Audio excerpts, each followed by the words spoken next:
Hi students, ఈరోజు motivational video topic చూశారు కదా. సో అదేమి క్లిక్ బైట్ ఏం కాదండి, నిజంగా మోటివేషనల్ వీడియో టైటిల్ అయితే అదే. ఓకే, సో విషయానికి వచ్చేద్దాం డైరెక్ట్గా. సో ఫస్ట్లీ మీ అందరికీ నేను ఒక క్వశ్చన్ అడుగుతున్నాను. ఓకే, సపోజ్ మీరు ఈరోజు మొత్తం ఎఫెక్టివ్గా, మొత్తం అంటే 8 గంటలు అనుకుందాం. ఓకే, సో ఒక 8 గంటలు మీరు ఎఫెక్టివ్గా చదివితే నేను 500 రూపీస్ మీకు ఇస్తే మీరు చదువుతారా చదవరా? 500 రూపీస్ నేను మీకు ఇస్తాను అంటే చదివినందుకే, కేవలం చదివినందుకే ఇస్తాను అంటే మీరు చదవడానికి ఉన్న ఆటంకాలన్నీ క్లియర్ అవుతాయా అవ్వవా? ఒకటి, మీకు చదువుకోవాలనుకునే మోటివేషన్ వస్తుంది, అది పక్కకు పెట్టండి. ఇంకొంతమందికి చదువుకోవాలనుకుంటే చాలా ఆటంకాలు కూడా వస్తూ ఉంటాయి. వాళ్ళ ఫ్యామిలీ పరంగా ప్రెషర్స్ కావచ్చు, ఇంట్లో ఉన్న పనులు కావచ్చు, ఏవైనా సరే వాట్ ఎవర్, నేను మీకు ఈరోజు 500 రూపీస్ ఇస్తా అంటే ఆటంకాలు చాలా వరకు క్లియర్ అవుతాయి. ఫర్ ఎగ్జాంపుల్, మీరు ఒక అమ్మాయి అయ్యండి, మీ హస్బెండ్ మీకు చదువుకోవడానికి అంత టైం ఇవ్వడం లేదు అనుకుందాం, లెట్ అస్ అజ్యూమ్. సరే, మీ హస్బెండ్కి మీరు చెప్పారు ఈరోజు మొత్తం ఎఫెక్టివ్గా చదువుకుంటే 500 రూపీస్ ఇస్తాడంట సార్ అంటే, ఆటోమేటిక్గా మీ హస్బెండ్ ఎంతో కొంత హెల్ప్ చేయడం, మీ అత్తమామలు ఎంతో కొంత హెల్ప్ చేయడము, మీ పిల్లల్ని చూసుకోవడానికి whatever may be the works you are involved in, help అయితే జరుగుతుంది. సమ్హౌ యూ విల్ అరేంజ్ అనే పరిస్థితి మీకుందా? ఓకే, ఇదంతా ఎందుకు చెప్తున్నాననే తర్వాత మీకు అర్థమవుతుంది. కానీ సో ఒక 500 రూపీస్ ఇస్తే పర్ డే చాలామందికి ఉన్న సమస్యలు క్లియర్ అయ్యి చదువుకునే ఎన్విరాన్మెంట్ అండ్ చదువుకోవడానికి కావాల్సిన మోటివేషన్ వస్తుందా రాదా? సో ఒకసారి మీరు క్వశ్చన్ చేసుకోండి. అంతకంటే కాంప్లికేటెడ్ ప్రాబ్లం ఉంటే, ఇప్పుడు మా ఇంట్లో వాళ్ళకి ఏదో జరిగింది, ఒక ఎమర్జెన్సీ సిచ్యువేషన్ ఉంది, మీరు 500 కాదు 10,000 ఇచ్చినా నేను ఇప్పుడు చదువుకోలేను అంటారు. సో అది కంప్లీట్లీ యాక్సెప్టబుల్ సిచ్యువేషన్. సో ఒక 500 రూపాయలు ఇస్తే, రోజుకి 500 రూపాయలు ఇస్తే మీ ఇంట్లో ఉన్న చదువుకోవడానికి ఉన్న సమస్యలన్నీ క్లియర్ అవుతాయా అవ్వవా? ఇది క్వశ్చన్. ఈ క్వశ్చన్ ఎందుకు అడిగాను అనేది కూడా మీకు ఈ వీడియో ఎండింగ్లో తెలుస్తుంది. Okay, right. సో రోజుకు 500 రూపాయలు అంటే నెలకెంత మనకు? 15,000 రూపాయలు, అంతే కదా. సో ఇలా మీరు ఒక 6 నెలలు మిమ్మల్ని కష్టపడి చదివించాలి అంటే మీకు అయ్యే ఖర్చు 90,000. ఓకే, సో 90,000 ఖర్చు పెట్టేస్తే మీరు 6 నెలలు సిన్సియర్గా చదివేవాళ్ళు. ఓకే, ఇది పక్కన పెడదాం. ఓకే, సో ఎప్పుడో చాలా సంవత్సరాల నుంచి ప్రిపేర్ అవుతున్న చాలామందిని నేను ఒక క్వశ్చన్ అడుగుతాను. మీరు ఏదైనా ఒక పీరియడ్ సిన్సియర్గా ప్రొడక్టివ్గా 6 నెలలు చదివిన టైం పీరియడ్ ఉందా? ఎప్పటి నుంచో ప్రిపేర్ అవ్వాలని అడుగుతున్నా. 2015 నుంచి ప్రిపరేషన్లో ఉన్న వాళ్ళు కూడా తెలుసు నాకు. 14, 13 కూడా ఉన్నారులేండి. ఒక మ్యాక్సిమం టైం లిమిట్ ఒక 15 వేసుకుందాం. ఓకే, ఊరికే అప్పుడప్పుడు చదవడం కాదు, కంటిన్యూగా 6 నెలల పాటు గ్యాప్ లేకుండా సీరియస్గా ప్రొడక్టివ్గా చదివిన పీరియడ్ మీకు ఏదైనా ఉందా 6 నెలల పాటు? ఓకే, ఉంది లేదు ఏదో ఒక ఆన్సర్ మీకు వచ్చి ఉంటుంది కదా. ఓకే, సో లేదు అనుకున్నటువంటి వాళ్ళని నేను ఒక క్వశ్చన్ అడుగుతాను మళ్ళీ. ఒక్క 6 నెలలు సిన్సియర్గా ఫుల్ ఫ్లెడ్జెడ్గా మీరు చదువుంటే ఈ పాటికి మీకు జాబ్ వచ్చుండేది అని మీరు నమ్ముతున్నారా? కేవలం కరెక్ట్ టైంలో హార్డ్ వర్క్ చేయకపోవడం వల్లే ఆ దగ్గరకు వచ్చి పోవడము, వాట్ ఎవర్, మీ ఎంత దూరంలో మీరు సక్సెస్కి ఎంత దూరంలో ఉన్నారో మీకు ఐడియా ఉంటుంది కదా మీకు. సో కేవలం ఈ 6 నెలలు చదవలేకపోవడం, దానికి 1,00,000 కారణాలు చెప్తారు మీరు, నాకు తెలుసు కదా అవన్నీ. సో అవన్నీ అవసరం లేదు, కానీ మీరు క్వశ్చన్ చేసుకోండి, క్లియర్ అయ్యేదా కాదా? ఓకే, సో ఈ 6 నెలల మోటివేషన్కి అయ్యే ఖర్చు 90,000. సో ఈ 90,000 గురించి మీరు ఆలోచించి, 500 అనేది పెద్ద అమౌంటే నేనేం కాదనను. సో అది ఎందుకు చెప్పాను అనేది చెప్తాను మీకు, వీడియో టైటిల్లో ఎందుకు వచ్చింది అనేది చెప్తాను. ఓకే, సపోజ్ మీరు 2015లో జాబ్ తెచ్చుకున్నారు అనుకోండి, లెటస్ సే. ఓకే, సో 2015 రిక్రూట్మెంట్లో 16లో వచ్చింది చాలామందికి జాయినింగ్.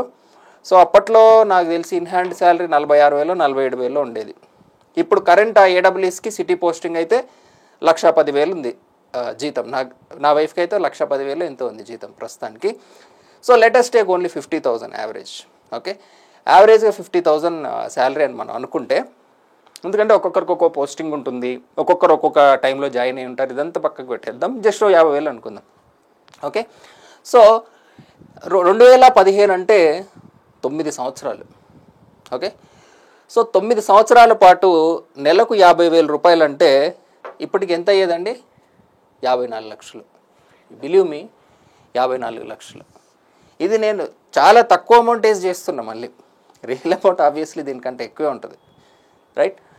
సో ఇదే 2016 నుంచి ప్రిపేర్ అయ్యే వాళ్ళు అయితే మీరు లాస్ అయిన అమౌంట్ 48 lakhs. ఇఫ్ మీరు ఆ టైంలో జాబ్ కొట్టుంటే సంగతి చెప్తున్నా, అండ్ శాలరీ 50,000 అయ్యి ఉంటాయి. ఓకే, ఇదంతా మిగులుతుందా సార్, ఖర్చు అవుతుంది కదా అని మీరు అడగచ్చు. ఓకే, మీరు ప్రిపరేషన్లో ఉన్నప్పుడు నీకు ఎంత ఖర్చు అవుతుంది? మరి ఆ డబ్బులంతా ఎక్కడి నుంచి వచ్చినాయి?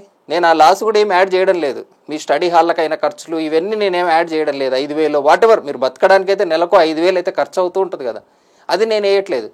నీకు జాబ్ వస్తే మాత్రం 50,000లో 5,000 మిగలదు, జాబ్ లేకపోతే మాత్రం 5,000తో నువ్వు బతికేస్తావు. సో ఈ క్యాల్కులేషన్లన్నీ చెప్పొద్దండి నాకు, ఓకేనా? రైట్. సో 7 సంవత్సరాలు అయితే 42, 36, 30, 6 టేబుల్ మీ అందరికీ తెలుసు కదా. సో మొత్తానికి మీరు ఎంత లేట్ చేస్తే అంత నష్టం జరిగింది. ఈ టైంలో చాలామంది ప్రైవేట్ జాబ్ కూడా చేయరు. సో ప్రైవేట్ జాబ్ చేయకపోవడం వల్ల మీరు ఈ టైంలో జాయిన్ అయి ఉంటే ప్రైవేట్లో కూడా కనీసం ఈ పార్టీకి నాకు తెలుసు 60,000-70,000 అయితే ఉండాలి జీతం. ప్రైవేట్లో కూడా, గవర్నమెంట్ ఇదంతా సాఫ్ట్వేర్ కూడా కాదు నేను చెప్పేది, సివిల్ ఇంజనీరింగ్ సైట్ వర్కే తీసుకుందాం. 8 సంవత్సరాల ఎక్స్పీరియన్స్ అంటే ఒక 70,000 జీతం ఉండదండి? ఉంటుంది కదా ఈజీగా.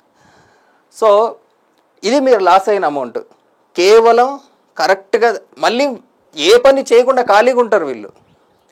వాళ్ళ గురించి చెప్తున్నాను పర్టికులర్గా. సో నిజంగా మీరు సీరియస్ ఆస్పిరెంట్స్ అయితే, ఎందుకంటే ఇన్ని రోజులు మీకు ప్రాపర్గా గైడ్ చేసేవాళ్ళు, ఈ గవర్నమెంట్ జాబ్ అంటే సంవత్సరాల తరబడి ఖాళీగా ఉండాలి, నోటిఫికేషన్ రాకపోయినా జాబ్ చేయకూడదు అనే ఒక మోటో చాలామందిలో ఉంటుంది. నేను అది రైట్ రాంగ్ అనేది పెట్టాను, కానీ మీరు నిజంగా జాబ్ మానేసి ప్రిపేర్ అవుతున్నందుకు ఆ టైం నిజంగా అంత యూజ్ చేసుకుంటున్నారా అనేది నా క్వశ్చన్. సంవత్సరాల తరబడి రోజుకు 8 గంటలు చదువుతున్నారా జాబ్ చేయకుండా ఉన్నందుకు? చదవకపోతే మరి జాబ్ చేస్తూ కూడా చదువుకోవచ్చు కదా, 4-5 గంటలు చదివేదానికి. ప్రొడక్టివ్గా ఎంతసేపు చదువుతున్నారు, అది ఇంపార్టెంట్ మనకి. ఓకే, సో చాలామంది జాబ్ చేసే వాళ్ళు కూడా నాకు 1,00,000 కారణాలు చెప్తారు, మాకు టైం ఉండట్లేదు. వీళ్ళందరికీ నేను అడిగే క్వశ్చన్ కూడా ఇదే. మీకు రోజుకి నేను చదివినందుకు 500 రూపాయలు ఇస్తాను అనగానే మీకు ఆటోమేటిక్గా మీ ప్రైవేట్ జాబ్లో కూడా ఏదో ఒక విధంగా టైం అరేంజ్ చేసుకుని చదివే ప్రయత్నం చేస్తారా చేయరా? మనీ, ఒక 500 రూపాయల మనీ ఇచ్చే మోటివేషనే మీకు ఇంపార్టెంట్ అయితే మరి మీరు కోల్పోయిన ఈ 1,00,000 రూపాయలు ఎందుకు మీకు మోటివేషన్ రావడం లేదు?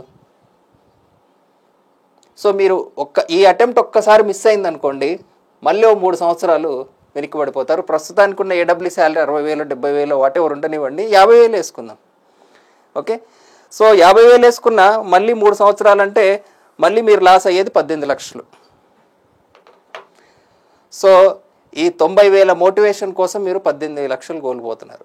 ఇది మీరు లాస్ అయ్యే అమౌంట్. ఒక్కొక్క నోటిఫికేషన్ మీరు మిస్ అవుతూ ఉంటే దాని తాలూకు ఎక్స్పీరియన్స్లు, ప్రమోషన్లు, ఇంక్రిమెంట్లు ఇవి ఏవి నేను కౌంట్ చేయడం లేదు. డైరెక్ట్ సింపుల్గా 50,000 శాలరీ వేస్తేనే మీరు ఇంత నష్టపోతున్నారు డిలే వల్ల. సో 90,000 మీకు అంత మోటివేషన్ ఇస్తున్నప్పుడు ఈ లాస్ అయిన అమౌంట్ మీకు ఎందుకు మోటివేషన్ ఇవ్వడం లేదు? ఒకవేళ మనీనే మీకు మోటివేషన్కి కారణం అనుకుంటే ఆలోచించండి. ఓకే, సో మన బ్రెయిన్లో చాలా విషయాలు ఎప్పటి నుంచో చాలామంది ట్రయల్ అండ్ ఎర్రర్ మెథడ్స్తో కొన్ని ఫిక్స్ చేసి ఉంటారు. అలా ఎగ్జాంపుల్ చెప్తా మీకు. ఫర్ ఎగ్జాంపుల్, ఇప్పుడు ఒక అంబులెన్స్ వచ్చిందనుకోండి, మీకు తెలియకుండా మీరు దారిస్తారు దానికి. అది మీరు చాలామంది అనుకుంటారు ఒక ప్రాణానికి ఇచ్చే వాల్యూ అని మీరు అనుకుంటారు చాలామంది. బట్ మీ బ్రెయిన్లో తెలియకుండా అంబులెన్స్ వస్తే దారి ఇవ్వాలనేది చాలా స్ట్రాంగ్గా ఫిక్స్ అయిపోయింది. అంటే చాలా విషయాలు మీరు ఆలోచించకుండా చేసేస్తారు. అది ఎందుకు, ఏమిటి, ఎక్కడి నుంచి ఇన్సర్ట్ అయ్యింది ఈ ఐడియా అనేది అంతా మీకు అవసరం లేదు. అలా ఎలా చెప్తారు సార్ అంటారా? చెప్తా. మీ పక్కన నిజంగా రోడ్ యాక్సిడెంట్ అయినప్పుడు, మీరు టీవీలో ఒక మనిషి ప్రాణం పోయింది అన్నప్పుడు మీరు ఎంత రియాక్ట్ అయ్యారు? మరి అంబులెన్స్లో పేషెంట్ ఉన్నాడో లేదో కన్ఫర్మేషన్ కూడా లేదు. అంబులెన్స్ సైరన్ని బట్టి అది ఎమర్జెన్సీనా కాదా, ఏ టైప్ ఆఫ్ సౌండ్ ఏ సిచ్యువేషన్లో మనకు ప్లే అవుతుంది అనేది మీలో ఎంతమందికి తెలుసు? ఎందుకు తప్పుకుంటున్నారు? ఒకసారి ఆలోచించండి. జస్ట్ ఎగ్జాంపుల్ చెప్తున్నాను, ఇట్లాంటివి చాలా ఉంటాయి మన జీవితంలో. మనకు తెలియకుండా, నేను తప్పుకోవడం తప్పు అని నేను అనడం లేదు. మనకు తెలియకుండా మనం ఏ విషయం ఎలా బిహేవ్ చేయాలి అనేవి చాలా విషయాలు సమాజము చాలా ట్రయల్ అండ్ ఎర్రర్లు వేసి కొన్ని మనకు తెలియకుండా మనకు అడాప్ట్ చేసేసి ఉంటాయి. ఈ సిచ్యువేషన్లో కోప్పడాలి, ఈ సిచ్యువేషన్లో చదువుకోవాలి, మనిషి ఇలా ఉన్నా ఏం కాదు, ఇట్లా కొన్ని అలవెన్సులు ఇచ్చేస్తూ ఉంటుంది. ఇవి రైట్ రాంగ్ అని కూడా నేను అనడం లేదు, అలా ఉండాలి కొన్ని. ఎందుకంటే మనిషికి ఆలోచించే టైం ఇచ్చామనుకోండి, వాడు అనవసరమైన లాజిక్లన్నీ పెట్టి కొన్ని చెయ్యడు. సో ఆ లాజిక్లన్నీ ఎక్స్ప్లెయిన్ చేయకుండా కొన్ని విషయాలు సమాజం మన మైండ్లోకి రుద్దేస్తుంది. అది కొన్ని పరంగా మంచిదే, నేను చెడ్డదే అని అనడం లేదు. కానీ సో ఇలా ఎప్పుడు చదువుకోవాలి ఇట్లాంటివి కూడా మీకు చదువుకోకపోయినా పర్వాలేదు, మన ముందోడు కూడా ఫోన్లు చూసుకుంటూ టైం వేస్ట్ చేసినాడు అయినా వాడికి జాబ్ వచ్చింది, ఇట్లా చాలా చాలా విషయాలు మీకు తెలియకుండా ఒక ఓల్డ్ మెథడ్లో మీకు ఇట్లా ఇన్సర్ట్ అయిపోయి ఉంటాయి. వాటన్నిటిని బ్రేక్ చేసి చదవాలి మీరు. ఇప్పుడున్నటువంటి కాంపిటీషన్ ఎన్విరాన్మెంట్కి ఎంతో కష్టపడితే తప్ప జాబులు రావు. లాస్ట్ టైం కట్ ఆఫ్లు చూశారు కదా ఎక్కడ దాకా వెళ్ళిపోయినాయో. సో ఆ మిస్ అయిన వాళ్ళు మళ్ళీ రాస్తారు, మంచి డిపార్ట్మెంట్ రాలేదు అని ఫీల్ అయ్యే వాళ్ళు మళ్ళీ రాస్తారు. మళ్ళీ వాళ్ళతో కూడా మీరు పోటీ పడాలి. ఏఈ వచ్చిన వాళ్ళు, టీపీబీ వచ్చిన వాళ్ళు, ఏడబ్ల్యూలో వాళ్ళకు నచ్చని డిపార్ట్మెంట్ వచ్చినటువంటి వాళ్ళు, ఇంకా నెక్స్ట్ కొత్తగా పాస్ అవుట్ అయ్యే వాళ్ళు కూడా ఒక కాంపిటీషన్ యాడ్ అవుతూ ఉంటారు. సో ఇలా రకరకాలుగా కాంపిటీషన్ అనేది యాడ్ అవుతూ ఉంటుంది. సో మీరు ఇన్ని రోజులు ఒక 90,000 ఖర్చు అయ్యి ఉంటే చదివే వాళ్ళు అని చెప్పినా మీకు నమ్మబుద్ధి కాదు. కానీ బట్ నిజంగా నేను ఒక 500 ఇస్తా అంటానే మీకు చదవబుద్ధి అయి ఉంటుంది కదా. అయిందా కాలేదా? అదే అండి మనకున్న పవర్. మరి ఆ పవర్ని మీరు యూటిలైజ్ చేసుకోవాలనుకుంటే మీరు ఇప్పుడు చదివితే ఆ 90,000 ఎన్ని రోజులు వస్తుంది మీకు? 1.5 month శాలరీ మీకు అంతే. సో మీరు కరెక్ట్గా చదువుకున్నారనుకోండి, మీకు 1.5 monthలో గవర్నమెంట్ ఇస్తుంది నా తరపున. ఓకే, లేదు మీరు నా వీడియో చూసి మోటివేట్ అయ్యి ఏదైనా ప్రైవేట్ జాబ్ చేసుకున్నా మీకు 2-3 నెలల్లో శాలరీ అనేది వచ్చేస్తుంది. సో నా ముఖ్య ఉద్దేశం ఏంటంటే మనీ ఈజ్ మోటివేషన్, ఒప్పుకోవాల్సిన విషయం అది డెఫినెట్లీ. సో ఫైనాన్షియల్ ప్రాబ్లమ్స్ ఉన్నా సరే, డబ్బులు వస్తున్నా సరే, మన హార్మోన్స్ని మన మూడ్ని కంప్లీట్గా చేంజ్ చేయగలదు మనీకి ఆ పవర్ ఉంది, నేను ఒప్పుకుంటాను. సో అదే మోటివేషన్ని మనం చదువుకోవడానికి కూడా యూస్ చేసుకోవచ్చు అనేదే నా పాయింట్ అంతే.